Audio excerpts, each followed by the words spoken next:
All right, what is up, guys? Welcome back. Another episode here of Bass and Furious TV. So, wanted to kind of come to you guys with a different little video here for you. Kind of want to say it's a short kind of video, but not quite a short.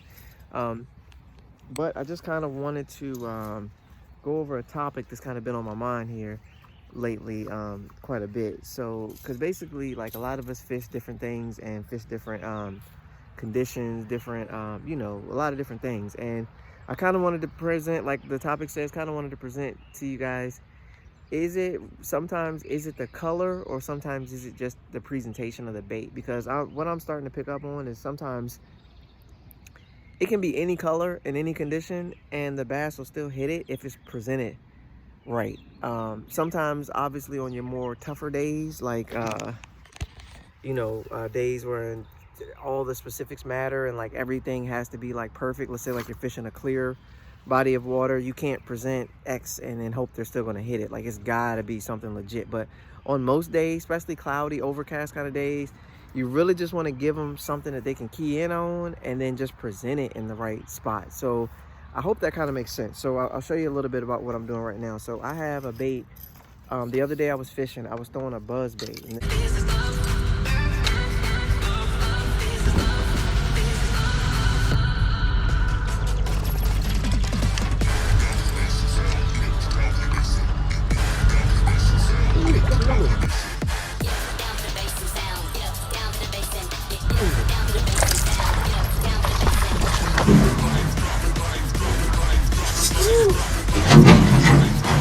Get in the boat, that's what I'm trying to do.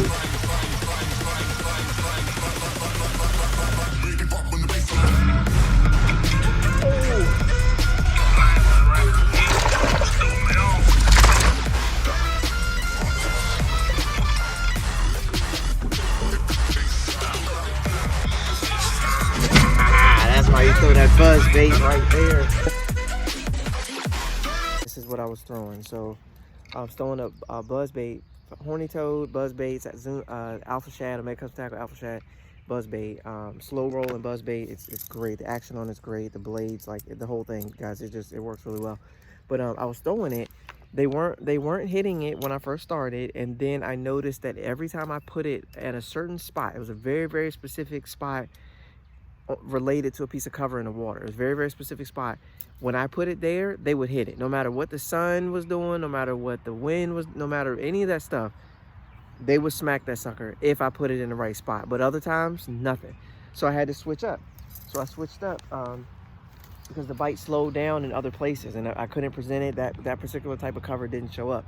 So I started throwing around a white swim jig.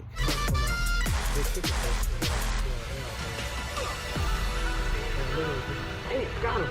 Got him. Get on the boat, please. Oh, God. Okay. Could probably put him on the top.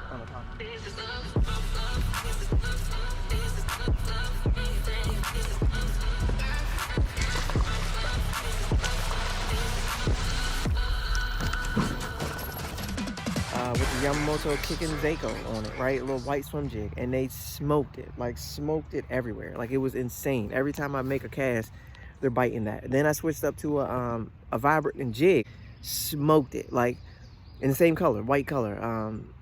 But like one had a gold head, one had a silver head, one had this, one had this, one, you know what I'm saying? Like, and all in the same course of the same day, same body of water, but they're smoking every different thing.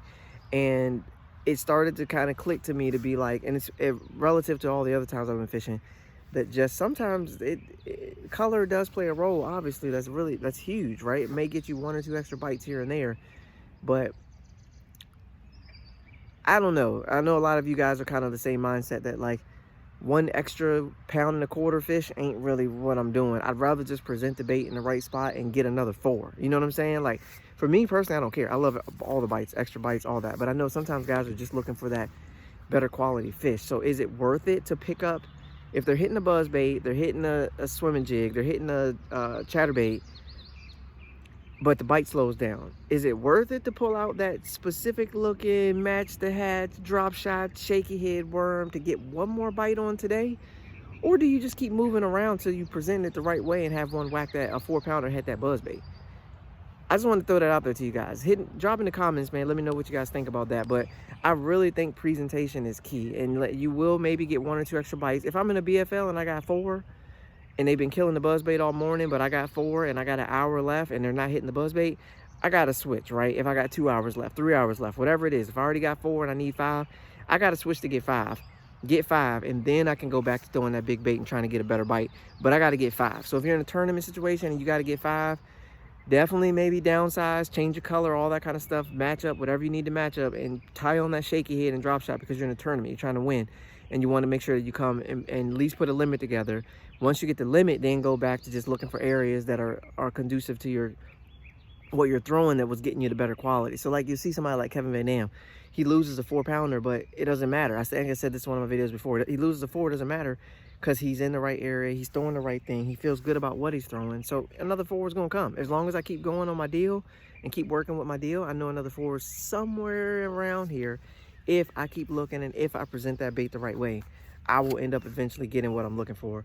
But I think that's how some guys fish. Some guys fish that way. Like you hear some guys talk about all the time, they throw a buzzbait all day, never put it down. Now, I swear to you, at some point they do put it down, but they definitely throw it as much as they say they're throwing it. And they consistently come back in with a bigger bag, throwing that swim jig, throwing certain things that you throw that just, they're conducive to getting a bigger bites, a bigger profile, something like that. My biggest fish have come on a small bait. So I'm all over the spectrum, which is why sometimes I'll pull out a finesse presentation because I know I can get a big fish on it. I'm not pulling it out for a number sometimes. Sometimes I know I can pull it out and I can get a big bite on it because I've gotten lots of big bites on finesse presentation. My PB came on the smallest worm I've used, right? Like 3-4 pounders all come on skipping a Senko. Like, I know that sometimes works, but a Senko is still a 5-inch bait. It's not a baby bait. It's still a pretty big bait if you're skipping a Senko.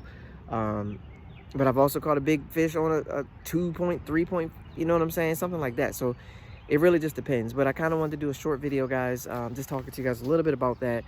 Get in the comments. Presentation matters, color matters. Like, all these things matter, but I'd love to hear you guys' thoughts on which one you think does it matter, and then which one do you like to do better? Do you like to just keep throwing what you was throwing that was getting bites, the better quality, or occasionally picking up that worm to get 1 more extra bite? Because think about it, you fish all day, you catch 5, 6, 7, 8 fish, you have a good time at your local pond, but the bite dies, so you pick up the shaky head, and then you get a pound fish, and you get a pound fish. All right, obviously the tug is where it's at. That's what you're looking for. You want something to catch that line and take off.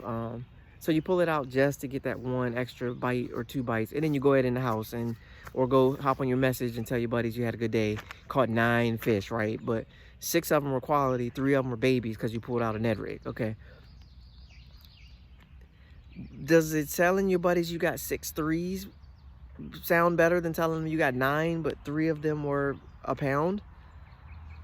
I don't know. Get in the comments. Let me know what you guys think. But I thought I'd do a short video, whole different kind of video than what I normally do. But just kind of going over some fishing thoughts and theory and stuff like that. Just kind of see what you guys think. So let me know. I'd love to hear it. Catch you guys on the next one. Be sure to check out my other videos. They actually have fish catches in them, but this is a whole different kind. So I appreciate it, guys. Also, guys, don't forget, the merch is now available, guys. So be sure to hit the link. I'll drop the link in the description box below, but hit that link, grab yourself a Bass and Furious shirt, grab yourself a you can't get better sitting on the couch shirt, grab yourself any of these shirts, and I got more coming, design, that whole deal, guys. I'm working on the whole thing, so be sure to check those out, guys. I appreciate that support. I appreciate that love, man. Thank you, guys. And as always, guys, you guys are the best. I appreciate you. Peace. I'm out.